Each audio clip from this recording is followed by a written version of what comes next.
Hi, I'm Cliff Ennico, legal editor of SBTV.com, with some tips on collecting your overdue accounts. It happens in every small business. You've got a customer that's been performing for a while. The money keeps coming in every month without fail, but all of a sudden the payments start to slow down a bit, or worst case, the payments just stop coming in and you don't get any kind of an explanation as to what's going on. Sooner or later, it happens to every small business owner, and you're going to have to develop strategies for dealing with it.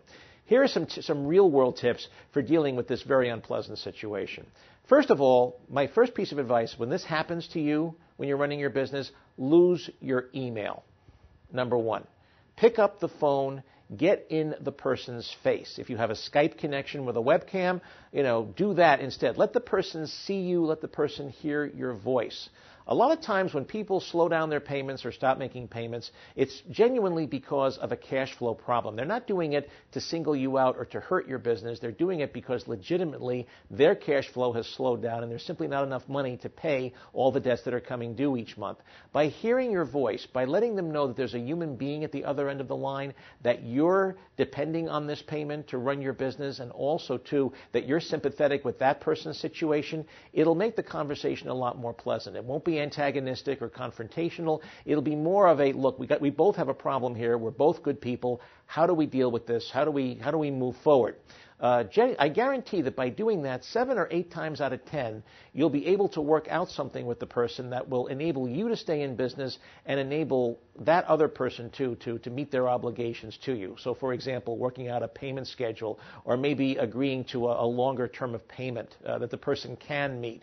A human contact is always best in these situations. Too many people go directly to email or to nasty attorney's letters, and really all they're doing there is turning off what once was a good customer and may be a good customer again if they're handled in the right way. Always never go directly to confrontation. Try to see if you can work something out informally. If that doesn't work, however, then it's time to go legal. And there are 2 steps to the process. Number 1, have your attorney draft what's called a demand letter. This is a very simple letter. It's 2 pages long. Most lawyers have standard boilerplate forms for these that basically says, please be advised that our invoice, number 12345 for $100 is now past due. Please be advised that interest is accruing at the rate of umpty-ump% per annum. And if we are not paid within the next 10 days after you receive this letter, we will have no choice but to commence all legal action against you. That's called a demand letter. We used to call those, back when I worked on Wall Street, we used to call those 4F letters, for fee, fi, fo, fum. I'm coming to get you, sucker. And that's what we used to call those kind of letters. Have your attorney draft it. Have your attorney send it as well. Because letters from a law firm tend to have a lot more impact than letters on just your improvised stationery. People take it seriously when they see that you've actually gone to the trouble of hiring an attorney to actually do the demand letter. So by all means, send the demand letter. What happens if the client still doesn't respond? Well, these days you really only have one recourse, which is to sue in small claims court. And you should not hesitate to do this, by the way. Suing in small claims court is actually a lot easier than you think. I've actually done one other segment for SBTV.com on surviving small claims court, which you might want to listen to.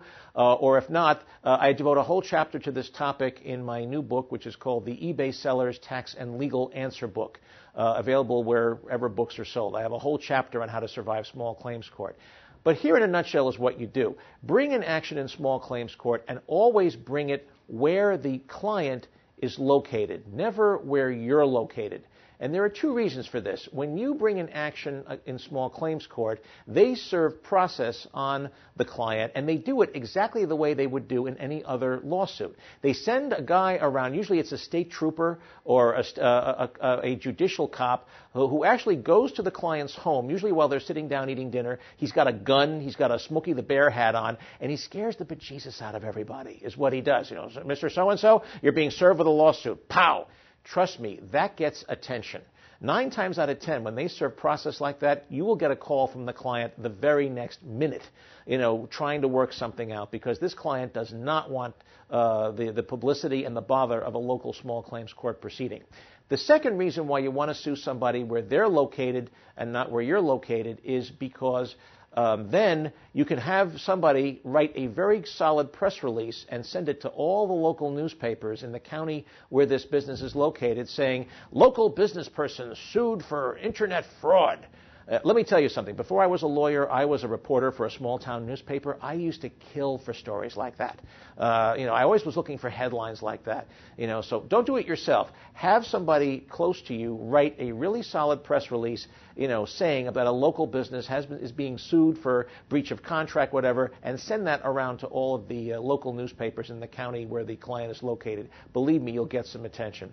Last but not least, folks, and I always have to say this whenever I talk on this topic, be realistic here. If we're talking about a very small amount of money, always keep, and if the client is not somebody you rely on to keep your business going and operational, use common sense. There is something that's more valuable than money, believe it or not, and that is your time. If someone owes you $25 and is blowing you off, and it's going to take you 5 hours to solve this problem and get justice, you have to ask yourself, how much is your time worth? Well, I don't know, but I'll bet you it's worth a lot more than $5 an hour. Discretion is always the better part of valor whenever it comes to collecting small debts. Ask yourself, how much time is involved here, and is it really worth it to go through the bother of going to a small claims proceeding to collect $25? Your time in that situation is probably much better spent getting, doing some more work, putting some more things up online if you're selling stuff online, doing another deal that will help you make that $25 back again in a short period of time. Spending lots of time chasing small debts is almost invariably counterproductive in the long run. Don't do it. By the way, the IRS does allow you to write off bad debts, too, when they happen. I'm Cliff Ennico for SBTV.com.